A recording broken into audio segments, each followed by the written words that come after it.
সবাই উপর ওঠার জন্য একটা সিঁড়ি চায়। আপনারা আমাকে লোভী বলতেছেন, লোভী কে না? আমাকে যে একটা বাচ্চা দিয়ে উনি রাস্তায় ঘুরাচ্ছে তা না, ওনার পালক মেয়ের সাথে ওনার অবৈধ সম্পর্ক সঠিক। আরো কত সন্তান ওনার রাস্তায় রাস্তায় ঘুরে বেড়াচ্ছে কে জানে। মেইন রোড থেকে টানতে টানতে 1 কিলোমিটার আমাকে নিয়ে গেল। ওই এলাকার মানুষগুলো এতটাই অমানুষ, একটা মানুষ ধরলো না। বাংলা ছবির মতো সবাই তাকায় তাকায় দেখলো। আমি ঈশিতা, আমি গান করতাম, মানে সবসময় গান করি না, আমি বছরে 4-5টা প্রোগ্রাম করি, এর বেশি প্রোগ্রাম করি না। মিরপুর মাজারে যখন গিয়েছিলাম তখনই আক্তার ফারুক ওনার সাথে আমার দেখা হয়। উনি আমার মায়ের সাথে কথা বলে বসে ওইবার, তারপরে আমার সাথে কথা বলে উনি আমাকে বলে চাকরি দিবে, আমার বোনকে চাকরি দিবে এবং আমার বোবা ভাইটাকেও উনি চাকরি দিয়ে দিবে, একটা চায়ের দোকান দিয়ে দিবে, আমার ভাইটার কানের চিকিৎসা করবে, বিভিন্ন কথা বলে উনি আমার সাথে যোগাযোগ করার চেষ্টা করে। তারপরে যখন আমরা যোগাযোগ করি চাকরির জন্য, ওনার অফিসে যাই। ওনার অফিস না, মানে এটা একটা টিনের একটা ঘর, উনি নাকি সেখানে বসে, ওইখানে উনি জোর জবরদস্তিভাবে আমার সাথে একটা সম্পর্ক করে আমার কাছে। তারপরে আমার বাচ্চাটা আসার পর যখন আমি বাচ্চাটার স্বীকৃতি চাইতে যাই, তখন উনি বলে, তখন আমি ওনার ঠিকানা খুঁজতে খুঁজতে ওনার অফিসে যাই, ওনার মহল্লাতে যাই। যাওয়ার পর ওনার অফিসে গিয়ে শুনি যে উনি এই টাইপের লোক, উনি সারা রাত মদ খায়, জুয়া খেলে, মদ খায়। তারপর হচ্ছে উনি এর আগেও একটা মহিলাকে প্রেগনেন্ট করছে ওনার এলাকায়। এটা অনুসন্ধান করলে বের হয়ে আসবে, আশা করি এটা অনুসন্ধান করলে সঠিক তথ্যটা বের হয়ে আসবে। তারপর ওনার পালক মেয়ের সাথে ওনার অবৈধ সম্পর্ক, যখন এই সমস্ত সব কথা আমি শুনতে পারি, আমার তো তখন আমি তখন আরও বেশি দুশ্চিন্তায় পড়ে যাই। তখন আমি ওনার পরিবারের সাথে যোগাযোগ করার চেষ্টা করি নাম্বার নিয়ে। তখন যখন ওনার পরিবারের সাথে আমি যোগাযোগ করি, তখন আমি যখন ওনার ছেলেকে এই কথাটা বলি যে উনি আমার কাছে ওনার একটা বাচ্চা আছে, উনি আমার বাচ্চা দিছে, আমি যখন এই স্বীকৃতিটা ওনার ছেলেকে দেই, ওনার ছেলে এই কথাটা রেকর্ড করে সারা মহল্লা ছড়াই দিচ্ছে। আমি কিন্তু কাউকে বলি নেই, ওনার ছেলে এই বিষয়টা ছড়াই দিচ্ছে। কারণ ওনার ছেলে এই বিজলির বিষয়টা, ওনার পালক মেয়ের সাথে যে ওনার একটা অবৈধ সম্পর্ক, এটা ওনার ছেলে কাউকে বলতে পারতেছিল না। আমি যে শুধু আমাকে যে একটা বাচ্চা দিয়ে উনি রাস্তায় ঘুরাচ্ছে তা না, ওনার পালক মেয়ের সাথে ওনার অবৈধ সম্পর্ক, সঠিক ইনভেস্টিগেশন, সঠিক তথ্য, সঠিক অনুসন্ধান হলে, তারপর উনি যে এর আগে একটা কাজের মহিলাকে প্রেগনেন্ট করছে, উনি যে মদ খায়, জুয়া খেলে, ওনার মেয়েটাও নেশা করে, ওনার ছেলেটাও নেশা করে। উনি আমার সাথে শুধু আমাকে যে একটা বাচ্চা দিছে তা না, উনি আমার সাথে কি কি অগারেন্স করছে এটা এখন আমি আপনাদেরকে বলবো। আমি যখন প্রথমে এই বাচ্চাটার স্বীকৃতির জন্য যখন আমি ওখানে গেলাম, তখন ওনাদের পরিবারের সবাই যখন বলছে আমাকে, আচ্ছা ঠিক আছে আমরা বসবো, পরিবারের সবাই বলে যে তোমার বিয়ে করাবো 5 লাখ টাকা, কিন্তু তোমার 3 মাস পর ঘর নিয়ে দিব, 3 মাস পর তোমার স্বীকৃতি দেবো, 3 মাসের আগে তুমি কাউকে জানাইতে পারবা না। আমার কাছে বিষয়টা কেমন যেন লাগলো। তারপর আমি তাড়াতাড়ি করে এই বিষয়টাকে না করে দিই। তারপরে আমি যখন না করে দিই, ওনারা আমাকে কাবিননামা ছাড়াই তারপরে ওনারা আমাকে তালাকনামা পাঠাইছে। যখন আমি তালাকনামা নিয়ে কমিশনার ওনার কাছে গেলাম, কমিশনার কাছে যাওয়ার পর কমিশনার উনি সব কথা শুনে বললো যে এটা আমার পক্ষে সম্ভব না, এই লোককে আমার পক্ষে হ্যান্ডেল করা সম্ভব না। তখন উনি আমাকে বললো যে আমি তোমাকে এমন এক জায়গায় পাঠাবো, এমপি ওনার কাছে, উনি খুব ভালো মানুষ, উনি তোমার কথা শুনবে।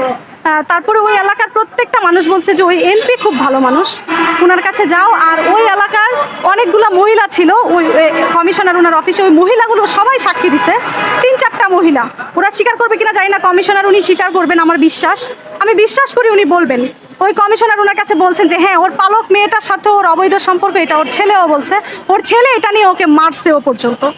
এমন কথার মধ্যে উনি এই লোকটা 63 বছর বয়স, যদি আমি আর দুইটা মেয়ে, বিজলি স্বীকার করবে না, কারণ কারো যখন ভালো সময় আসে কেউই স্বীকার করে না, ওইটা স্বীকার করবে না, কিন্তু অনুসন্ধান হইলে এটা বের হয়ে আসবে, আমার বিশ্বাস বের হয়ে আসবে।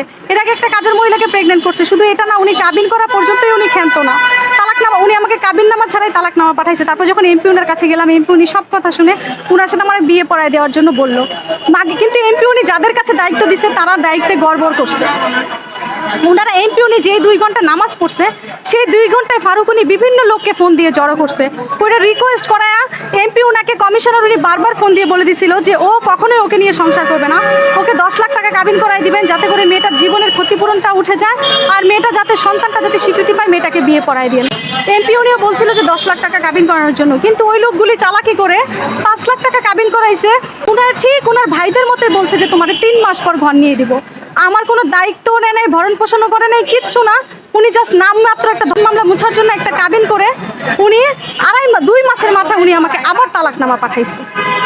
তারপরে শুধু এটা না, তালাকনামা পাঠাইছে, যে তালাকনামা পাঠানোর আগে উনি আমাকে বলে যে এবার তো তুই আমাকে তালাক দিবি, উনার ভাইতারা কত বড় ষড়যন্ত্রকারী উনার ভাইতারা এর আগে বলে যে তুমি তোমার নিজের হাতে সব কিছু লিখে তুমি যেভাবে সিগনেচার দাও সেভাবে তোমার নিজে যেভাবে সিগনেচার দাও, যে কোনো কথা লিখে তুমি নিজে যেভাবে সিগনেচার করো সেভাবে একটা সিগনেচার করবা। এখন উনারা যখন আমার কাবিননামা পাইছে আমি যে সিগনেচার করছি এমপি উনার অফিসে, তখন আমার মনে হইলো যে এই সিগনেচারটা দিয়ে ওনারা আমার তালাকনামা বানাবে। তখন আমি তাড়াতাড়ি করে আসি। তারপর যখন আমি আমার কাবিননামাটা তুলতে গেছি কাজী অফিস থেকে, আমাকে কাবিননামা দেন। আমি যখন আমার উকিল বাপকে বললাম, আমার উকিল বাপের কাছে আমি একাধিকবার গেছি যে উনি আমাকে ঘর নিয়ে দিচ্ছে না কেন, উনি আমাকে কাবিন করছে। আমার উকিল বাপ বলে যে সামনের মাসে তোমাকে ঘর নিয়ে দিবে, আমি বলবো। কিন্তু উনি বলে যে আমি 2 মাস পর ঘর নিয়ে দিব। 2 মাস পর উনি আমাকে তালাকনামা পাঠাইলো। তার মানে কি ধর্ষণ মামলাটা মুছার জন্য উনি আমার সাথে কাবিন করছে। তারপর উনার ভাইতারা যে কথাটা বলছে 5 লাখ টাকা কাবিন, এমপি উনার অফিসে কমিশনার উনি রিকোয়েস্ট করার পরও উনি বিভিন্ন লোকের মাধ্যমে ফোন দিয়ে সে 5 লাখ টাকা কাবিনই করলো। উনার ভাইতারা যে বলছে 3 মাস পর ঘর নিয়ে দিবে, এমপি উনার কাছে গিয়ে বিভিন্ন লোকের মাধ্যমে রিকোয়েস্ট করায় উনি সেই 3 লাখ টাকা 3 মাস পর ঘর নিয়ে দিবে। এই সিচুয়েশনেই আসলো। তারপরে উনার পালক মেয়ের সাথে আমার কাছে একটা রেকর্ড আছে। উনার যে বর্তমান বউটা উনার সংসারে আছে তার বউয়ের আপন শালার একটা রেকর্ড আছে যে উনার পালক মেয়ের সাথে উনার অবৈধ সম্পর্ক। ইভেন উনি উনার আপন ছেলেটাকে পর্যন্ত বঞ্চিত করতে চায়। আপনি অনুসন্ধান হলে জানতে পারবেন যে উনার ছেলেটাকে উনি কোনো সম্পদ দিবে না বলে ঘোষণা করছেন। তারপর উনার ছেলেকে এই বিষয়টাতে প্রতিবাদ করার জন্য উনার ওয়াইফও এই সম্পর্কটার সাথে জড়িত। আমি কিভাবে এটাকে সন্দেহ করতেছি সেটা আপনারা শুনেন। তারপরে উনি আমাকে তালাকনামা পাঠাইছে কিভাবে, তালাকনামা কিন্তু আমার হাতে আসে নাই। আমি যখন এই বাচ্চাটাকে নিয়ে একদিন হাসপাতালে গেলাম, হঠাৎ করে উনারা আমাকে রাস্তা থেকে চুল টানতে টানতে মারতে নিয়ে গেছে। আমি আপনাদেরকে আমার জামা এবং চুলগুলো দেখাচ্ছি। উনারা আমার কতগুলো চিল ছিঁড়ছে আর আমাকে টানতে টানতে, এটা কোনো হাত দিয়ে ছেঁড়া জামা না, উনারা আমাকে রাস্তা থেকে টানতে টানতে আমার জামাটা যে ছিঁড়ছে সেই ছেঁড়াটা একটা বর্বর মধ্যযুগীয় বর্বরদের মতো মেন রোড থেকে টানতে টানতে 1 কিলোমিটার আমাকে নিয়ে গেল। ওই এলাকার মানুষগুলো এতটাই অমানুষ, একটা মানুষ ধরলো না। বাংলা ছবির মতো সবাই তাকায় তাকায় দেখলো। সমাজে যে এখনো এরকম হয়, ওরা কিসের ক্ষমতা একটা মেয়েকে মেন রোড থেকে টানতে টানতে মারতে নিয়ে যায়। আমার সমাজের কাছে জানতে ইচ্ছা করে যে এটা কত বড় বর্বরতা, এই সাহসটা ওরা পেল কই। শুধু এটা না, উনি ওই বিজলি মেয়েটার সাথে অবৈধ সম্পর্ক করে, ওই মেয়েটার মেডিকেল হোক। যখন আমি এই কথাটা বলছি উনার ছেলে যখন এই বিষয়টা এলাকার সবাইকে ছড়াই দিল, উনি ওই বিজলি মেয়েটাকে ওই এলাকা থেকে আউট কইরা 2.5 মাসের জন্য বরিশাল পাঠাই দিছে। আপনারা জানতে পারবেন আমি যখন মামলা দেওয়ার জন্য আদালতে গেছি তখন আদালত আমাকে বলছে যে 2.5 মাস পর ধরের কোনো আলামত থাকে না। 2.5 মাস পর উনি মেয়েটাকে আবার বরিশাল থেকে নিয়ে আসছে। এটা উনার ওয়াইফ যদি সাথে সাথে সংগঠিত না হইতো, উনার ওয়াইফ না হইলে উনি এই কাজটা করতে পারতো না। 2.5 মাস পর মেয়েটাকে আবার ঢাকায় নিয়ে আসছে। উনার ছেলে আমাকে এই কথাটাও বলছে, আপনাদের সামনে বোঝার জন্য আমার বলতে বাধ্য হচ্ছি, যে এখন বিজলিকে তুমি কিছুতেই ধরতে পারবে না, ওর সাথে জোর অবৈধ সম্পর্ক, কারণ বাবা এখন প্রোটেকশন ব্যবহার করে। আমি যদি আপনাদেরকে দেখাই তাহলে তার ছেলের সাথে আমার ঘন্টার পর ঘন্টা কথা আছে, হোয়াটসঅ্যাপে আমি দেখাবো। ইভেন শান্ত আমাকে এই কথাটাও বলছে যে আমার মা আমাকে কথা বলতে দেয় না। ওনারা ওয়াইফ এবং হাজব্যান্ড, ওনার একটা ক্রাইম ফ্যামিলি। ওনার ছেলেটাও নেশা করে, ওনার মেয়েটাও নেশা করে। উনি সরকারি চাকরিজীবী হলেও কি হবে, ওনার চালচলন অনেক খারাপ। উনি এর আগে আরেকটা কাজের মহিলাকে প্রেগনেন্ট করছে। আমি বিজলি আরো না জানি কত মেয়ে আছে ওনার অগোচরে, যারা হয়তো আমি যখন এই কথাটা প্রকাশ করছি ওনারা মেন রোড থেকে আমাকে মারতে নিয়ে গেছে, আমাকে এমপি বিয়ে দিছে। ওনারা মারে আর বলে যা এবার এমপির কাছে যা। ওনারা কত বড় বর্বর হইলে ওনারা এই সাহসটা পাইছে। তারপরে শুধু এটা না, এখন উনি আমাকে, আমি যে এলাকায় গেছি এর আগে, সেই ভিডিওগুলো ডাউনলোড করে কোনো কারণে উনি কোনো লোকের মাধ্যমে সেই ভিডিওটা করছে।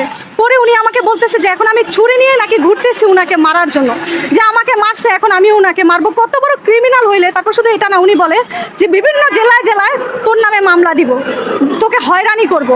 আমার কাছে তার মেয়ের সাথে তার ছবি আছে রাতের অন্ধকারের, আপনারা দেখতে পাবেন। তারপর তার আপন শালার রেকর্ড আছে। আরেকটা মেয়ে, একটা পার্কের ছবি। উনার ওয়াইফ যে এটার সাথে জড়িত আমি কিভাবে বুঝতে পারছি সেটা শুনেন।